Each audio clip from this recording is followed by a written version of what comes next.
water, freshen up yourself as we get ready to do the next set of sequence, which is the Dvitiya Vinyasa Krama.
Nithyananda to all the participants once again.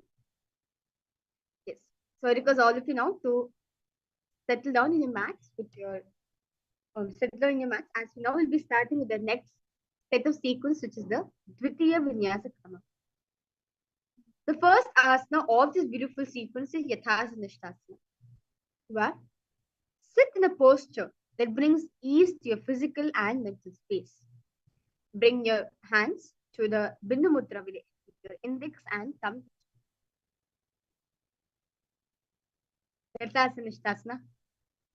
Paryankam tat samakhyātam yatas samstamita sitihi.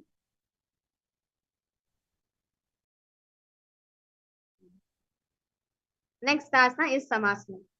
Now sit in a cross-legged position. Hands on the knees with thumbs and index touching in the Bindu Mudra in Samasana. Idanim garbhininam yogabhyaso yatha laghu. Now, place the left foot against the genital region. Place the right foot over top of the left.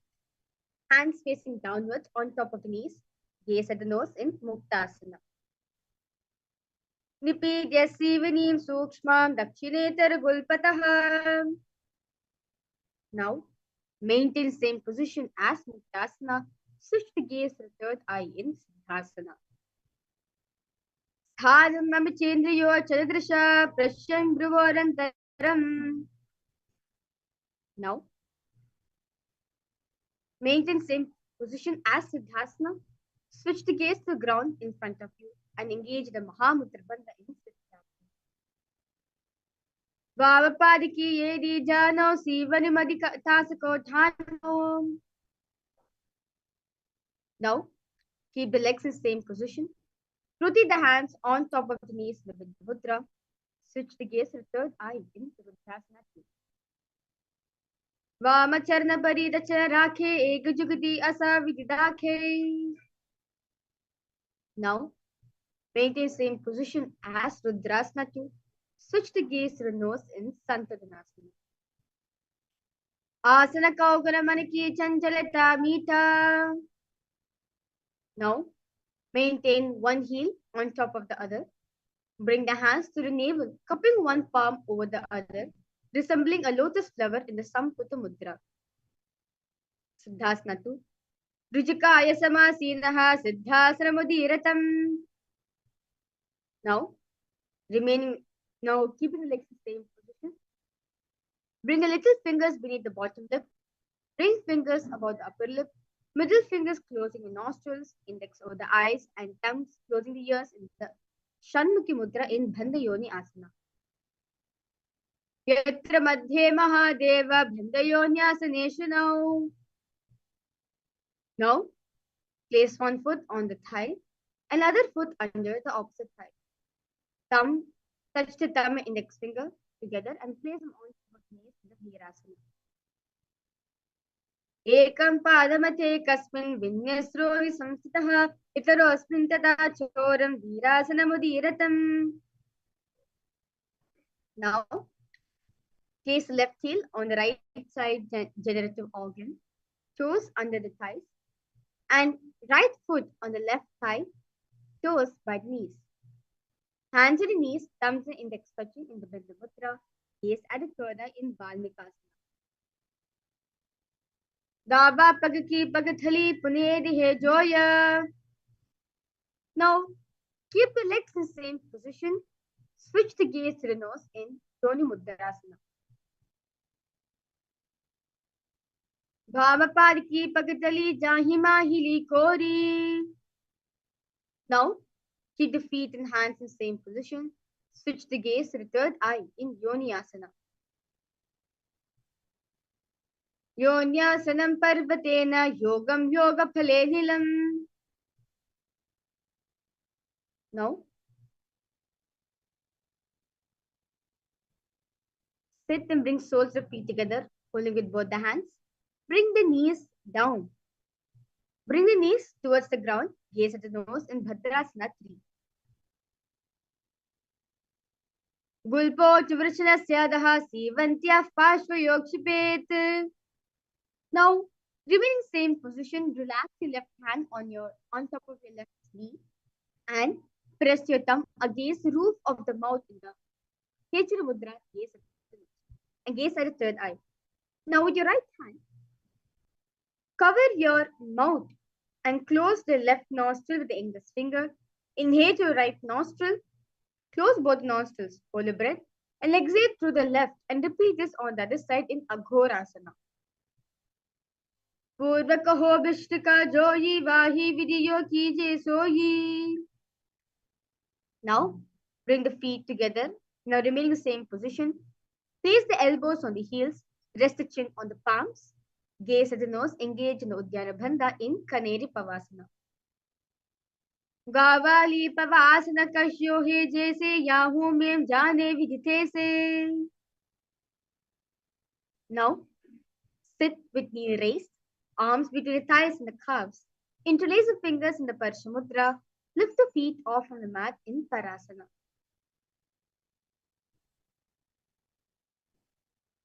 Jograb Kadika Dovu Karki Angur Joyi.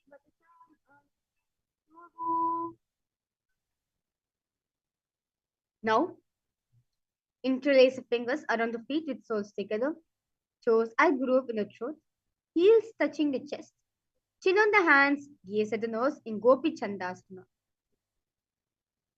Puraba Bidipaga Kanguta Takuru Parashe.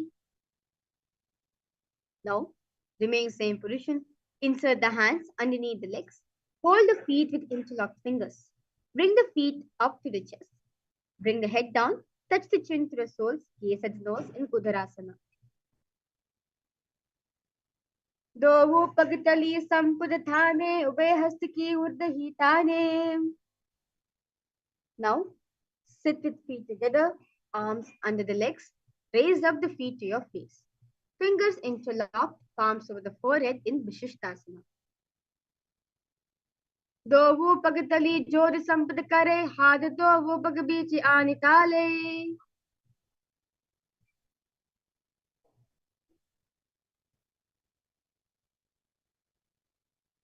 Now, from seated position, lift both the legs over top of the respective shoulder. Bring the arms under the legs and up, interlacing the fingers around back of the neck in Bhujasana.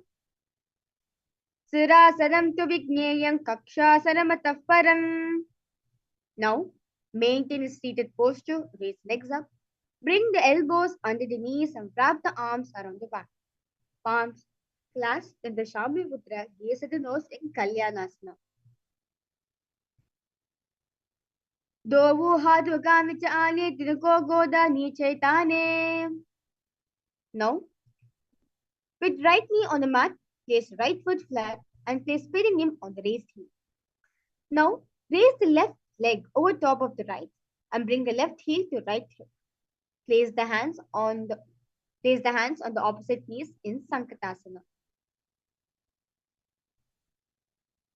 Vamapadam chite moolam sannyasadarinitale.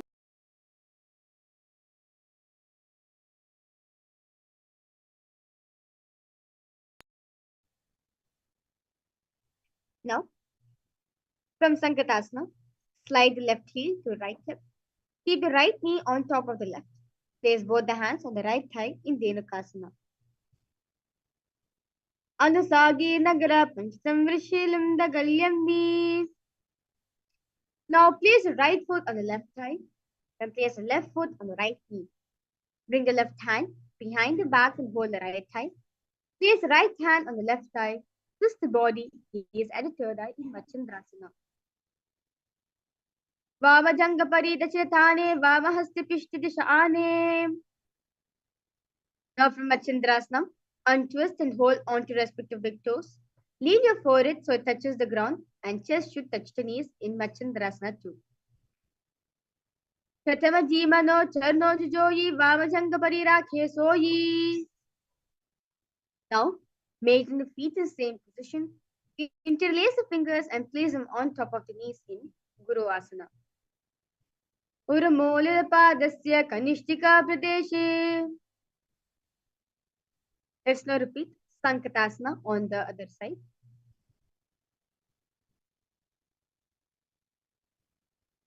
Sankatasana. Vamapadam chide moolam sannyasadarini dale. Dhenukasana. Right? Anusaki nagara pancham vrishalim dagalyamni. Machindrasana. One on the other side. Vamajanga paridachretane vamahasta dishane. Machindrasana. Two on the other side. Prathama jivano charno joyi vamajanga parirake soyi. Let's now repeat Guru Asana on the other side. Urmolid padasya kanishtika pradeshe. Now sit with knees raised against your chest, hands holding on to the opposite knees, thighs together, keep the spine straight. Now press your tongue against roof of the mouth, Niketi Mudra in Parshvasana. Padatale bhumo nidhaya janani uris nidhaya viparita hastabhyam. Now from seated position, place the feet flat on the mat. Wrap the arms around the legs and hold on to the opposite wrist. Place the chin onto the knees, gaze at the nose in Bodha Shokasana. Dovo pagatali bhupridhare kormahile aise kare. Now remain same position. Place the arms under the knees and hold on to opposite elbows. Gaze at the nose in Kurakatasana. Dobo हाथ गुब्बारे लियावे गोदा नीचे ले ठहरावे. Now remain in the same position. Bring your right foot over the left so heel crosses, toes pointed up. Gaze at the nasal in Samatiyasana. Mooladwar dharti paritane dava bag paridachapad aane. Now extend the feet out straight, arms raised straight above the head. Interlace the fingers, wrist pointed outwards. Engage in all three bandhas. Gaze at the nose in Dandasana. Idani garbhini nam yoga bhyasa yatha laghu. Now, lean forward, chest forward and down, hip to the knees. Hold the big toes with your index and middle fingers in Arambhasana. Dovu pagamila pasari paga kanguda pagidi la god lagave. Next asana is Vidokasana. Now, sit with legs straight. Extend the knees slightly up. Maintain one hand distance between the heels. Bring the shoulders down. Wrap the hands around the legs. Hold the soles of the feet. Gaze at the third eye in Vidokasana. Pratama bhesi dova pavasare kachika urduko kurdo dhare. Now, place the chin, mouth, nose on the heels. Insert the hands below the legs, keeping the elbows together on the ground along with the fingers. Palms facing upwards. Gaze at the nose in Jalandhari Pavasana. Dobu edi melike di chahad pasari punichivaka nasika tadika bhuparidhari. Now, raise yourself up, sit and extend both the legs out.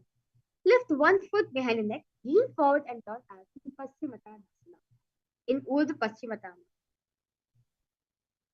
Paschimottanasam sitam kritva ekam padam grivan dhritva jushtet. Now, lie on your back.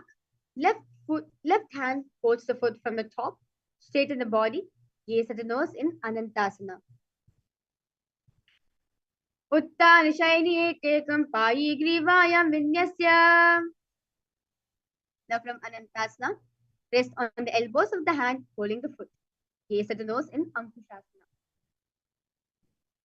Uttan shaiti ekam padam grivayam kurvan. Now, lie down on the back, bring the knees to the chest, encircle the thighs and the calves with your arms, or roll your left and your right in Drishasana.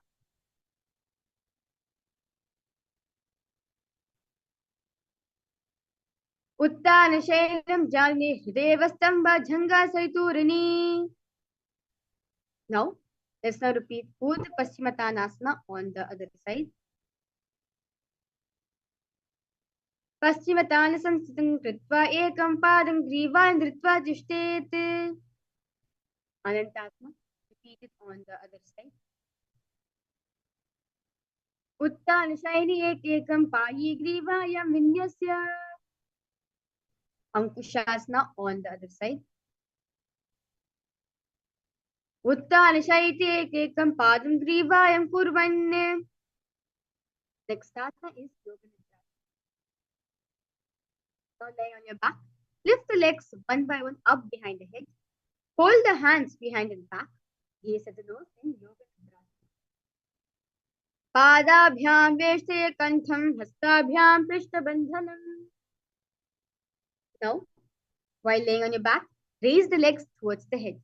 Wrap the hands around the legs. Interlace the fingers behind the neck.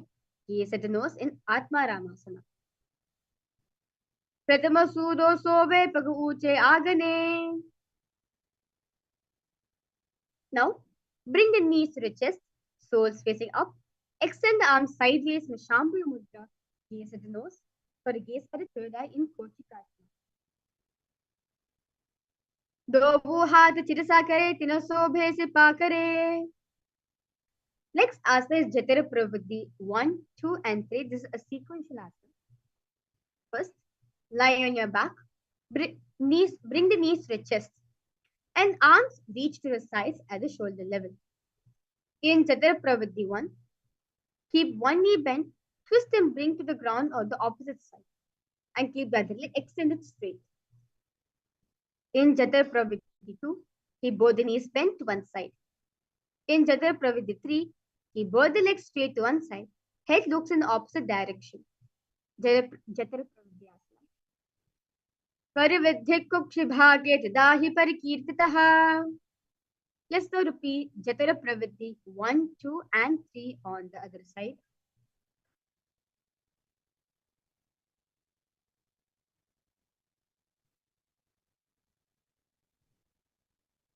Parividhik kukshibhage tadahi parikirtitaha. Now, lie on your back, bend the knees, place the feet flat on the ground. Hold the ankles, lift the hips up, gaze at the nose in deep particles. Pratikriyayitum dvandva pita sarva balapradam. Next asana is Paryankasana. Now remaining same position. Bring the arms over the head and place the hands flat mat with fingers pointing towards the feet. Lift the entire body up off from the ground in Paryankasana. Uttan Shailam Hastalabhyam Bhuvamashtabhya Padatalabhyam. Now, lie on your back, knees to the chest, hands on respective shoulders in Shambhu Mudra. Move the hips in circular motion in Shvotanasana. Shavavachairam Sanstapya Janini Samya Nabho Amniya.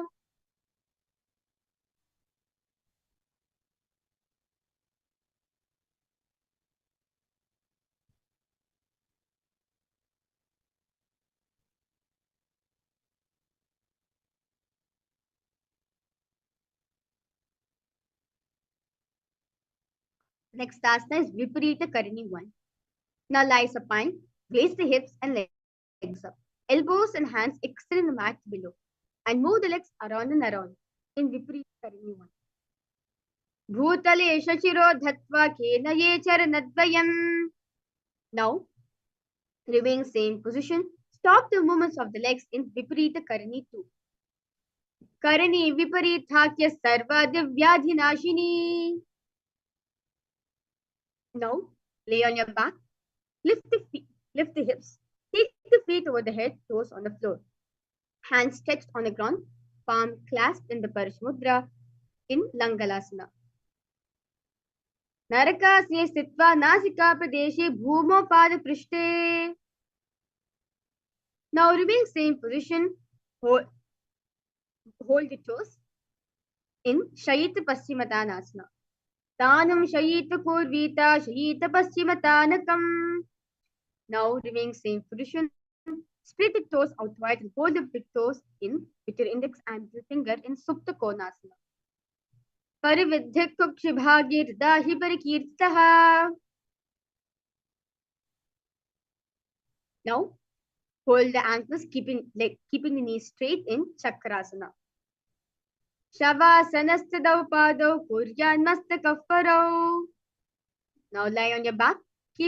Hold the big toes with your index and middle finger. Slowly open your legs wide in Supta Prasarita Padangushtasana.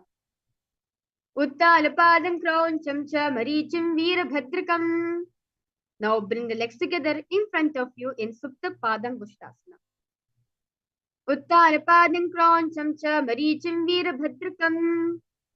Now move your legs into Padmasana. Lay on your back. Hold the opposite elbows over the head. Gaze at the nose in Matsyasana. Mukta Padmasanam Kritva Uttala Shayanam Charet. Now, remain same position. Place back side of the right hand on to the left palm. Gaze at the nose in Parasharamasana. Pratamakare Padmasana Ache Sudo Sove Bhuparipache. Now, keeping your legs in the Padmasana, lift the hips and legs up. Hands support the hips, elbows on the floor. Tuck the chin to the chest in the Jalandhara Bandha. Gaze at the nose in Sarvangasana. Atavaksheta Sankshepat Sarvangasana Muttamam. Now relax yourself in the Padmasana position. Now lay on your back.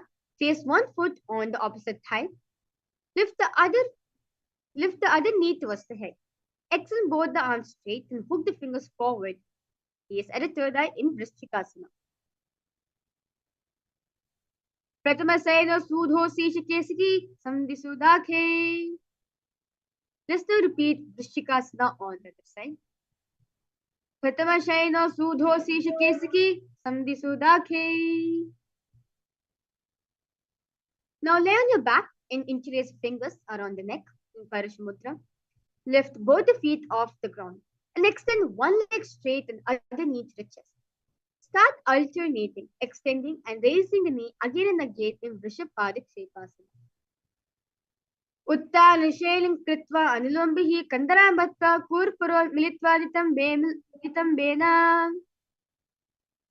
The next asana is Marottanasana. Now lie on your back. Lift the legs one by one, touching the ears with your respective knees in Marottanasana. Shotranasam Kritva Janadvem Paryena Karnyosan Sprishet.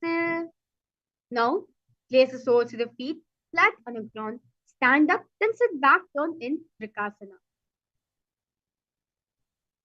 Uttanam Shainam Kritva Padatalabhya Bhumam Dritva Uttishte Trikasanam Bhavati. Now, lay on your back. Quickly throw the legs above the head. Completely roll over. Finish in a prone position. Repeat this again and again in Luthasana. Uttanam Shainam Padosh Shiyolangya Bhumau. Now, lie on your belly with toes extended, hands on the ground by the shoulders.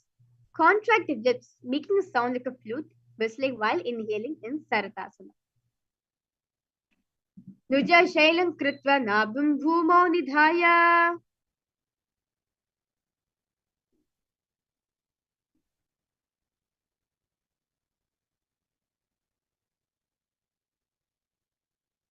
Now, place palms on the mat in a plank. Now raise yourself to a plank position. Jump the legs forward and back between the arms in Dehalyu Langhanasana. Hastadvem Bhadvatan Madhya Chaladvem Udaneva Bahiniya Athanayet. Now, in standing position, bend forward, place the hands on the mat, walk back and forth in Jatyasana. Ata Jatyasanam Vaksya Yena Jatismaro Bhavet. We will now entering into the first karana of this beautiful sequence, which is Lolitika Karanam.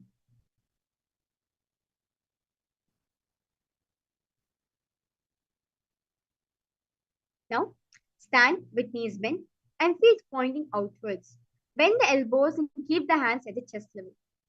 Now, shiftly move the arms across the body, then bring it back to the center. Tilt the head back, open your chest up towards the sky, move the head in all directions in Lolitika Karanam.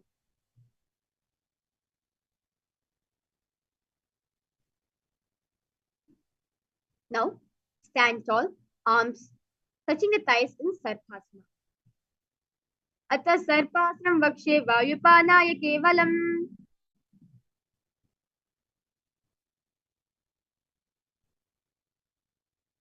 Next asana is Ushtra Sadanasana. While standing, place all fingers on the mat, then stand on the feet. Feet on the fists. Begin to go and walk like a camel. मुष्टि कनिष्ठिका प्रदेशे भूमौ निधाय उप्रपादते संस्थाप्य. Now,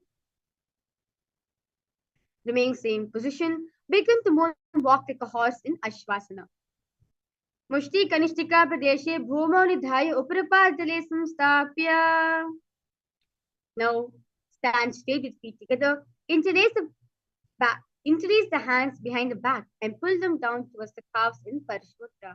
Open up your chest in kadāchanaḥ. Bharatale bhumau nidhaya prishthabhagin hasto janga paryantam nitva. We will now enter into the next karana, which is a tala pushpatam karana. Now, stand tall, with palms together in namaskar mudra. Gently bend the knees and keep the toes pointed outwards. Simultaneously open up the palms, raise one heel off from the ground, slightly lowering the waist and shoulder off the feet. Visualize you're holding or offering a bouquet of flowers to Paramashiva in this karana.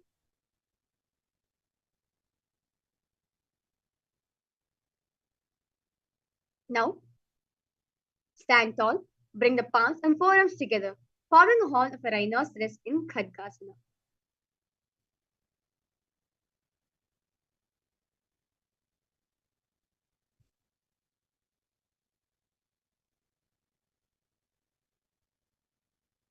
Vijay Saratamasman Kritva Padatilabhyu. The next asana is Utthanottana. Now, sit all the way. You can sit all the way. You can go low to the ground. Stand up. Do like this again and again. Punaf utadavyam asi dattam iti uttalothanam bhavati. The next asana is Musalasana. Now stand up straight. Raise the arms over the head and jump feet at feet.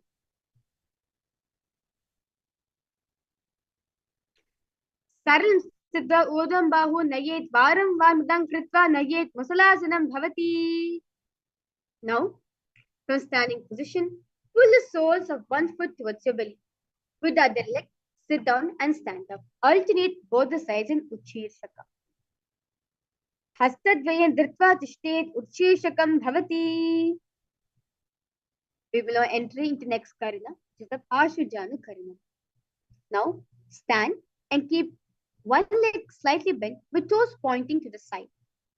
Bend and lift the opposite knee towards the chest, pointing the toes downwards. Keep the arms holding the knee close into a fist. Let the opposite hand place on top of the thigh, wrist twisted and fingertips pointed towards the center of the body in Pashujana karana. Now, on one leg, lower the body to the mat. Stand, then stand straight, lifting the raised leg to the opposite thigh in Thandavasana. Ekirapadisattavyam Thandavasanam Bhavati. Now, place the left foot on the inner right thigh. Stand erect on mat with rod, hands by the sides in Brahmanasana. Brahmanasana Vakshe Yakritva Brahmano Bhavet. Stand tall, grab the left leg over and around the right knee. Tuck the left toes on the other side of the right calf. Simultaneously, cross the left arm below the right. Bring the palms together in Namaskar Mudra in Garudasana 3. Uttana Purna Pitesya Semhes Garudamevacha. Now, place left foot on the opposite thigh. Hands relaxed by the knees in Ekapadasana. Dakshagram Vamapadasya Jangopari Nidhaya cha. Now, hold the big toe of the left foot, straighten out to the side. Rotate the body quickly on a standing leg in Dhruvasana. Awaken hastini dandarupasya ekasya padasyagram dritva. Now, Stand the right leg. Lift the left foot behind the neck and stand tall, alternate between sitting and standing in Trivikramasana. Ekera pade statavyam utatavyam tandavasanam bhavati.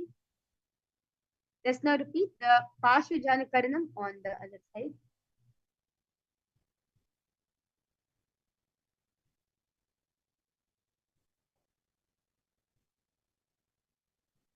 Let's now repeat the Tandavasana on the other side. Ekena padistadavyam Tandavasanam bhavati. Brahmanasanam on the other side. Brahmanasanam avakshye yakritva brahmano bhavet. Garudasana 3 on the other side. Uttana kurva pitesya same his garudameva cha. Ekapadasana on the other side.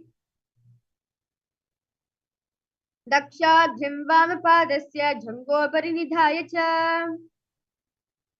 Dhruvasana repeated on the other side. Ekel hastin dandurupase ekasya padasyagram dhritva. Trivikramasana on the other side.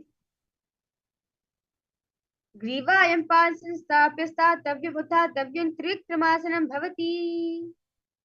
Now, stand with feet close together, toes pointed slightly out.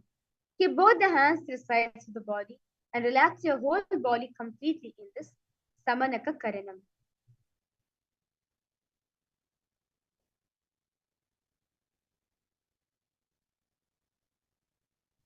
Now, sit in a squatting position. Bring both the hands underneath the knees and make a finger lock. Let the finger lock touch the navel in Gorak Anjali Asana. Pratam hi ubay hoy bahuri niche puni hovai. Now, now continue to remain in a squatting position. Insert the hands between the thighs and the calves, then wrap around behind the butt. Keep the chest upright in Kanchasana.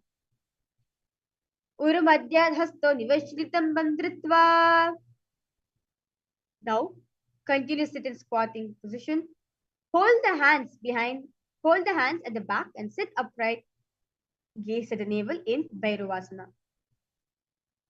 Dohu pagaki taliki mahili koru milayi. Now, continue to sit in squatting position.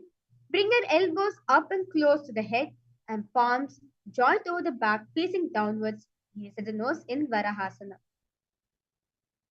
Pagathali ki mahili koru milayi panapan gdobhe se.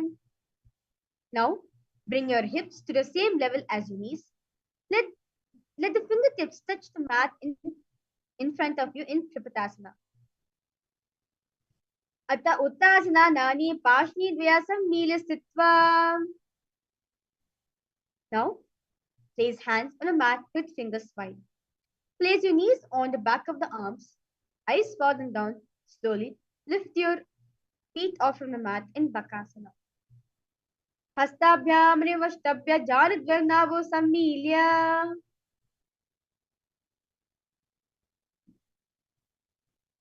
Kneel down, head on the ground.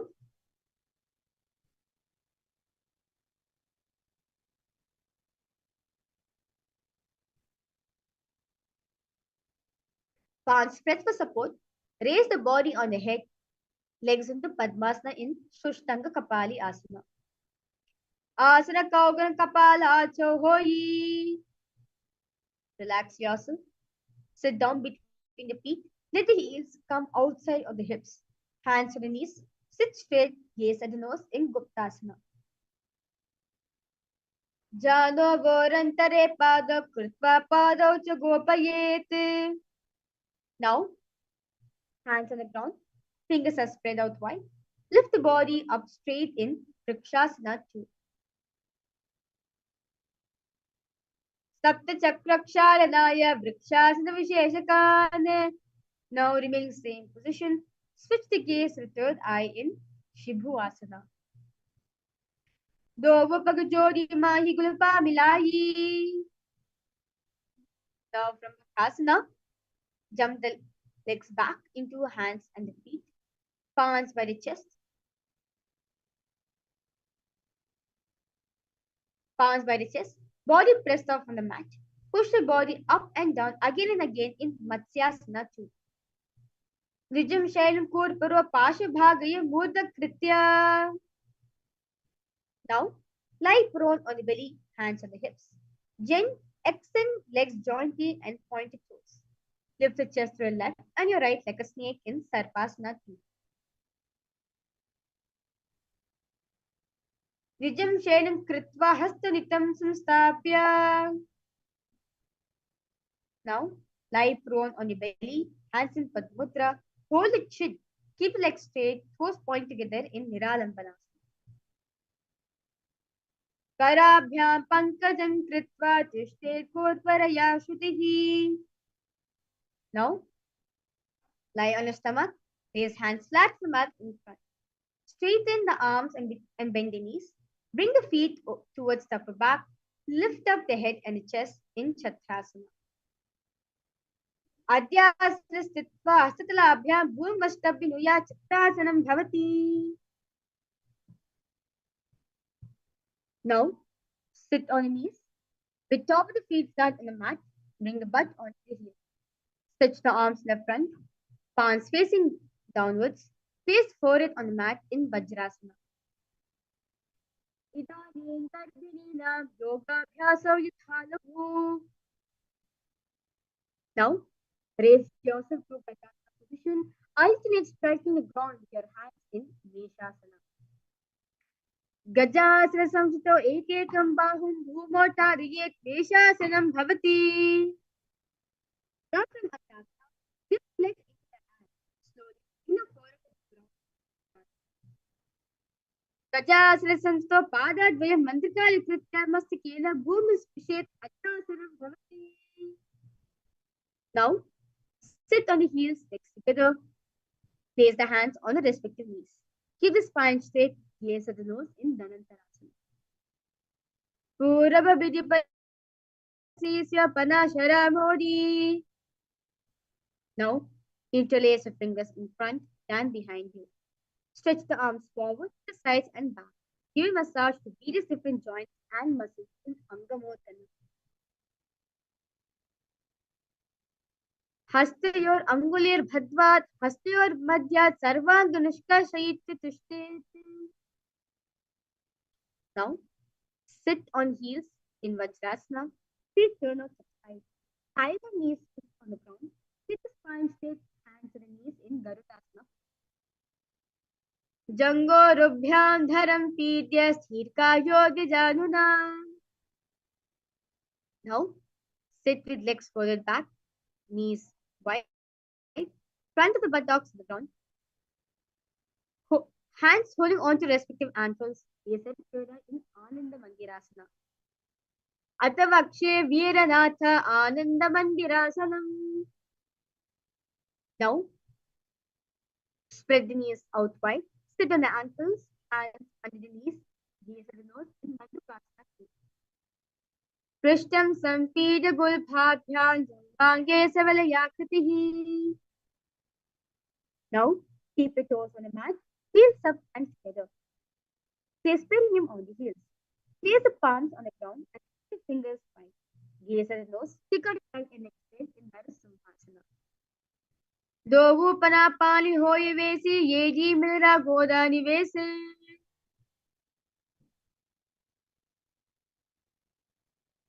Now, remain same position. Sit straight. Make a hollow of your palms and place it on your mouth. Keep your thumbs under the teeth. Close the lips. Gaze at the nose in Vishwakasana. Dovu paganki yeji joyi godapanam vanam puni hoyi. Now remain same position. Bringing fingers to your armpits. Imitate as a monkey scratching. Gaze at the in Makadasana. Dovu pagatali sambhuta ane tiniki pishti bhuma parithane. Now, remain same position. Slowly lift the knees off on the floor. Hold the elbows behind the back. Gaze at the nose in Vajra Sangarasana. Pratama panapani hoyi vese, dovu yedi guda nivese. Now, keep toes down, ankles crossed behind, sit on the heels. Place palms on the back of your side in Kanjanasana. Kanjanasana Mavakshi Yakritva Sustiro Bhave. Next asana is Kurmasana.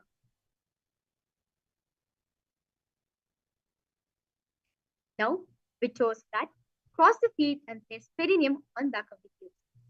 Keep the knees wide on the floor. Rest the hands on the knees in Kurmasana.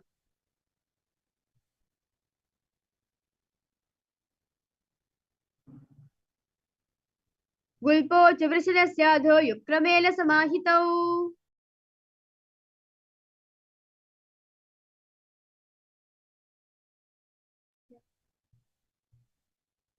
Now, with toes flat, cross the feet and place perineum on back of the feet.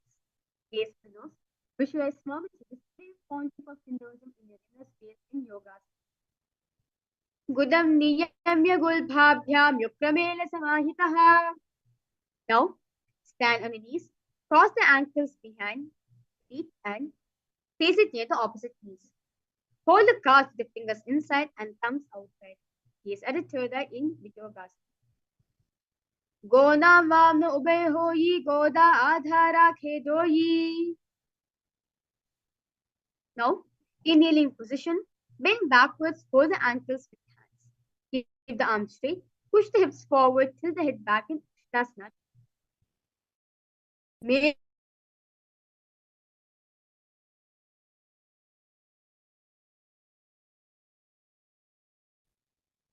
Now, place your hands at the soles of the feet.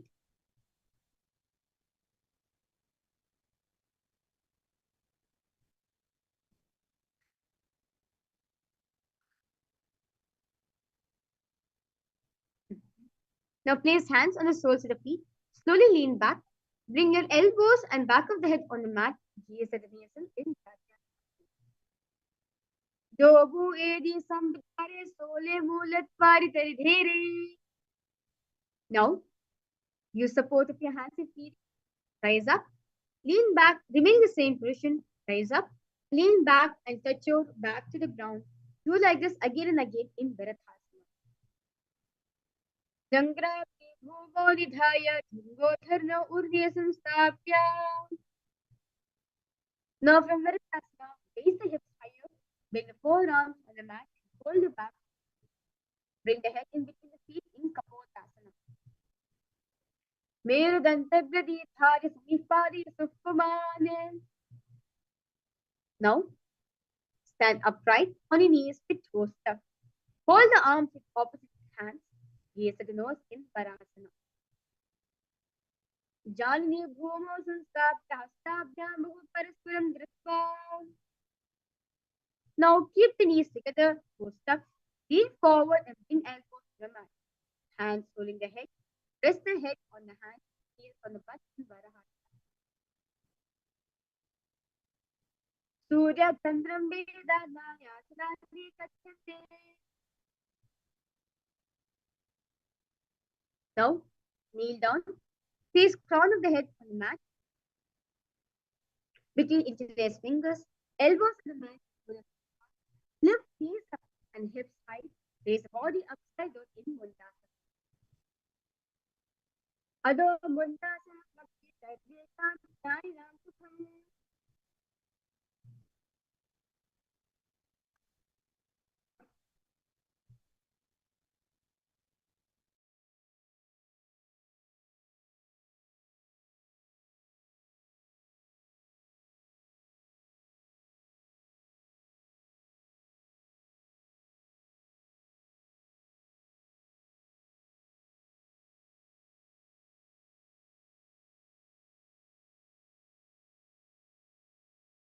Now, relax yourself. Kneel down, head between the knees, elbows are adjacent to the knees, hands pulling the head. Inhale and exhale through your mouth in Andhasana. Pratama Padatali Samadhyarave Korma Uli Ubhe Milayi. Now, lie on your belly, arms straight out. Lift the thighs and arms lifted, often drawn in Viparita Shalabhasana. Chalabhasnabhedasya nathakeruttanavake. Now, lie on your belly, arms at the sides, arms down. Keep your forehead on the ground. Keep your chest on the mat. Lift the legs up together in KAILASA. Kapalam bhuvo nidhaya uttapadam nayet KAILASANam bhavati. Now, lie on your stomach, hands by the sides. Lift the legs up over the head and slowly place feet on the mat in front of you. Keep the palms flat on the mat behind you. Ushtrasne sthitva charno bhumartya mastvapari nitva. Now, sit on your knees. Bring the chest down so navel touches knees. Keep the hands flat on the mat and forearms on the ground. Be slowly in kadāchanaḥ. Urpara paryanto hasto dharamavastam vajani nabho. Now, remain in the same position. Raise the legs, bend back, feet on the head. Lift the chin and roll in Vrishchikasana. Vrishchiva putta panimangripaśni chitvashire chvakam vidayako.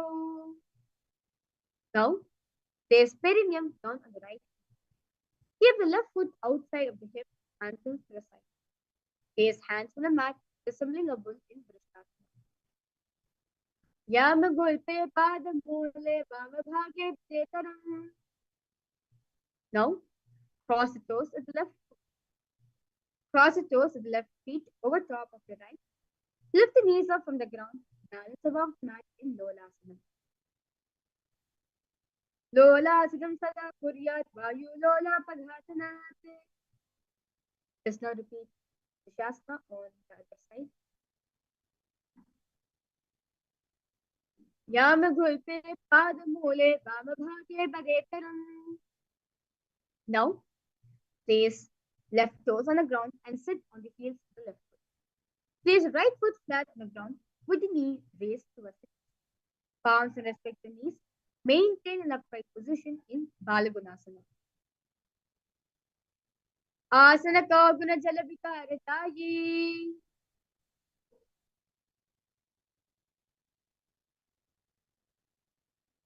Now, squat, feet flat on the mat.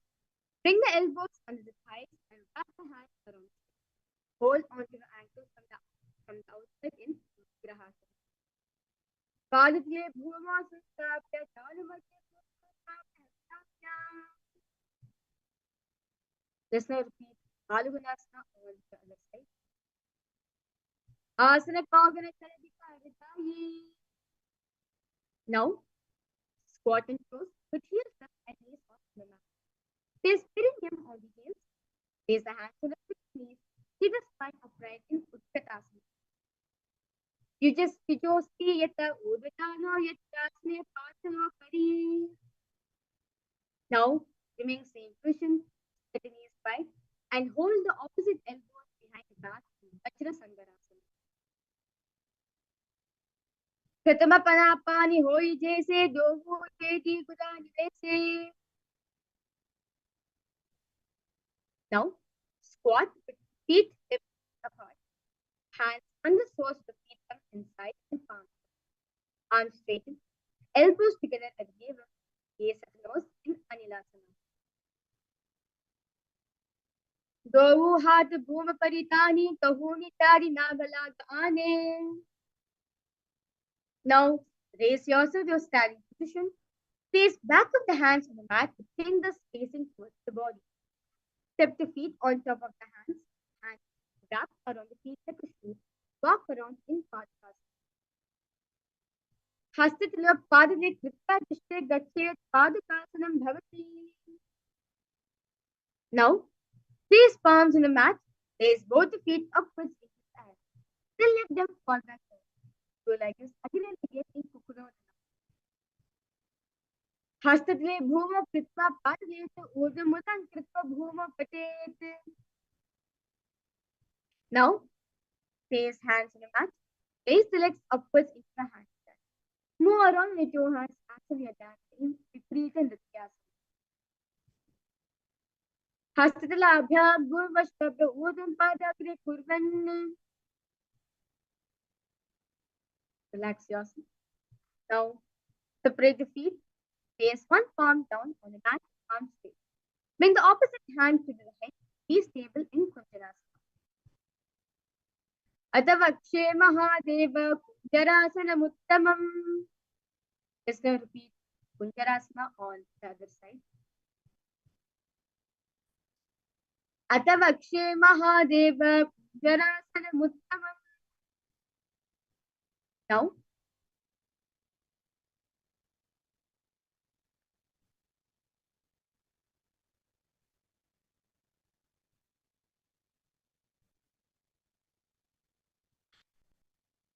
Now, sit on the ground with feet flat and heels close to the body. Hold the respective ankles, the feet off on the ground instead of heart. पार्श्वेभ्यः भूमष्टभ्य हस्तस्य गुल्पो धृत्वा तिष्ठेत् कदम्बं भवति. Now, sit with heels to the perineum. Hold the knees with hands and press them close to chest in Pavanamuktasana. Dvayoः supadayoः pani datva svastanitam vake. Now, sit and lift one leg behind the head. Place both the hands flat on the mat and extend the opposite legs up with knees straight. Lift the entire body off the ground and keep the chin up in Korasana. Purvadyanam saduspadapitham Ajrasanam tatha. Now, sitting on the ground, hold the left toes with the left hand, index and middle fingers. Pull the foot to the left ear. Extend the right leg out, keeping it straight. Hold the big toe with the right hand. Visualize yourself as a bow in Dhanurasana. Padangushtodupanibhyam grihitva shavanavadhi. Now, sit. Lift the left leg over top of the left shoulder. Bring the right foot across and hook on top of the left foot. Lean forward and down while extending the legs out to the left. Lift up the head to the chest. Find your balance in Ashtavakra. Vashishtamadakondhinyam udapukkudamevacha. Now, place the right foot on the left side. And bring the left foot back on the ground. Have the left shoulder underneath the raised left leg. Place the hands flat on the ground in Pranasana.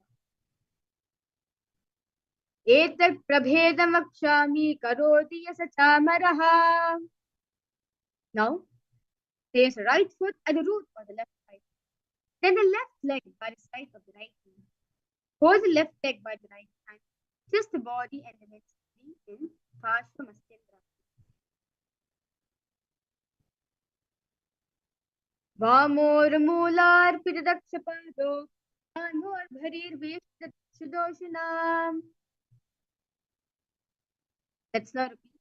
Chakorasana on the other side.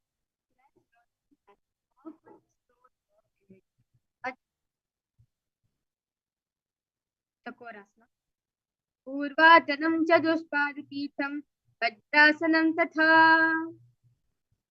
Dhanurasana. Repeat it on the other side. Padam gushthotpanibhyam grihitva shavanavadhi. Ashtavakrasana on the other side. Vashishtamadakondhinyam udapukkudamevacha. Pranasana on the other side. Etat prabhedam vakshami karoti yasachamaraha.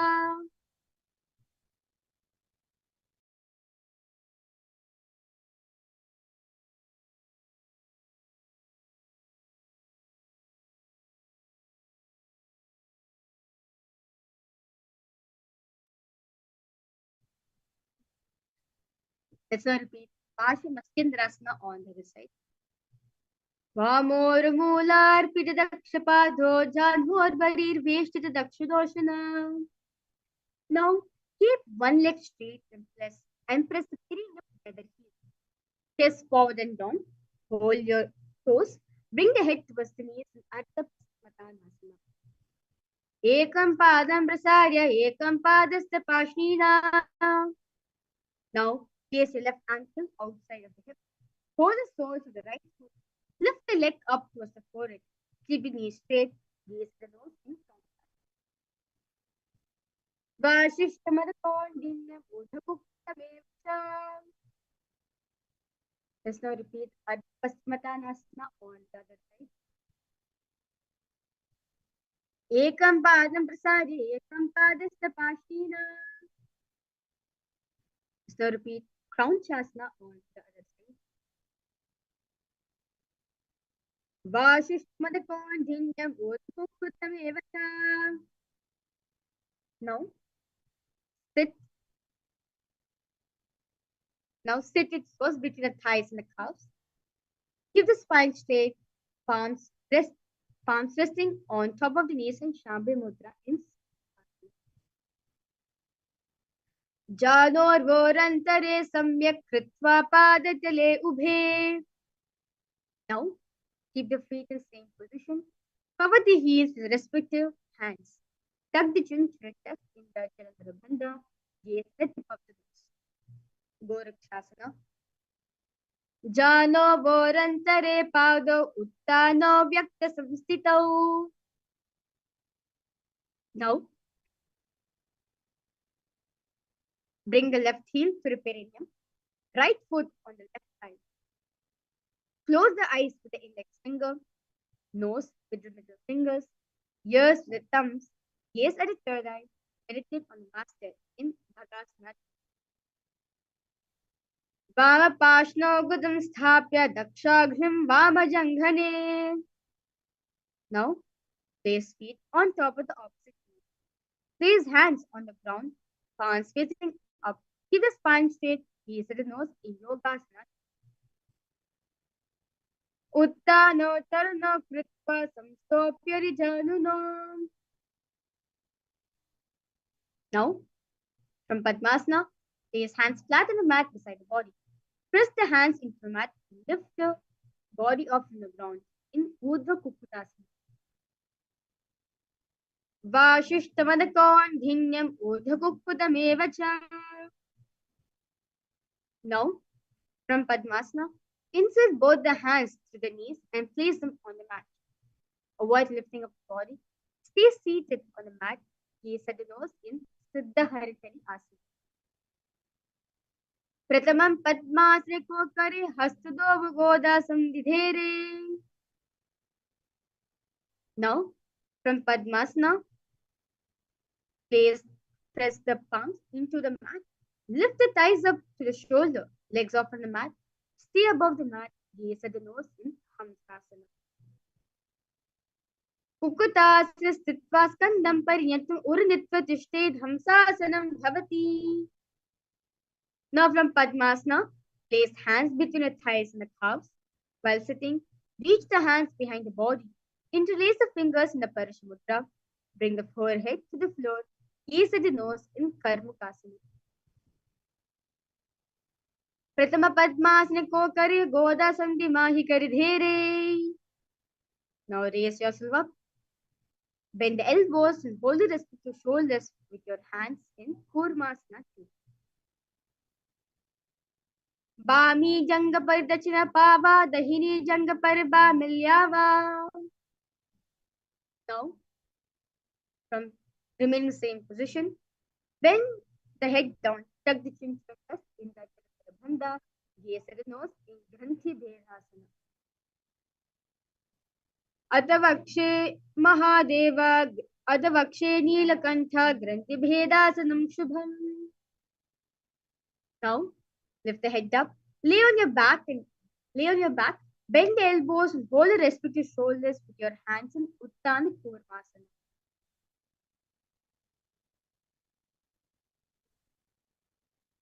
Kukutasarabandhastam karabhyandtakandharam. Now, from Padmasana, place both the hands to the gap of the thighs and the calves.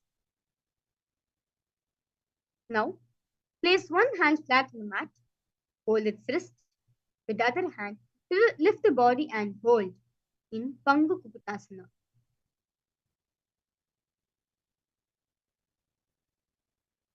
कुकुदासु चित्वा एकेन अस्तेन अन्यस्य मणिबन्धं धृत्वा. Let's now repeat. Pangu kukudasu on the other side. Kukudasu चित्वा एकेन अस्तेन अन्यस्य मणिबन्धं धृत्वा. Now you can relax your hands from the gap between the thighs and the heart. From Padmasana, place the elbows on the toes, and interlace the fingers in phaleṣhu. Rest the chin on the pupils. Press the thumb on the throat in Nithyananda.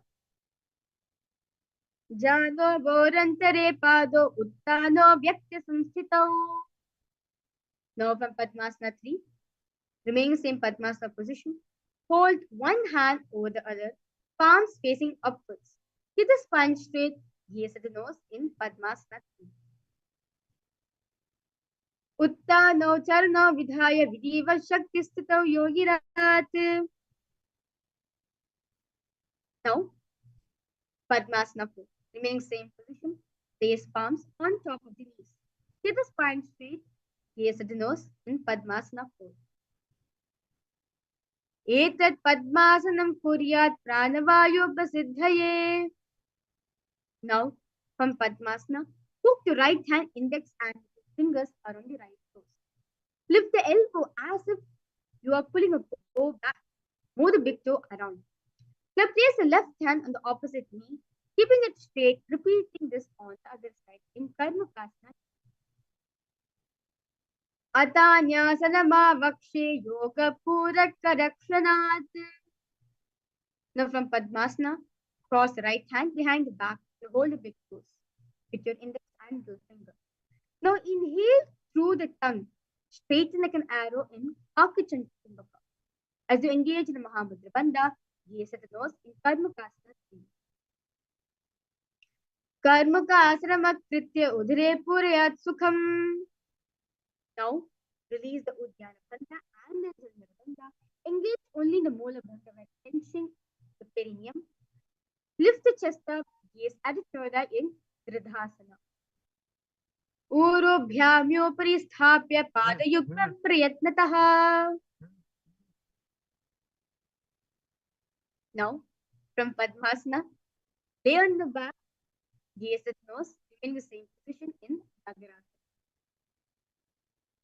Pratama Padmasan kom thane, dovu hath bachane amne. Now release yourself from the Padmasana position. Embrace the knees to the chest.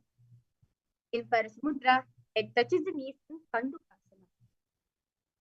Vetrasya stitva hasapad nishkoshimodram pate nayet.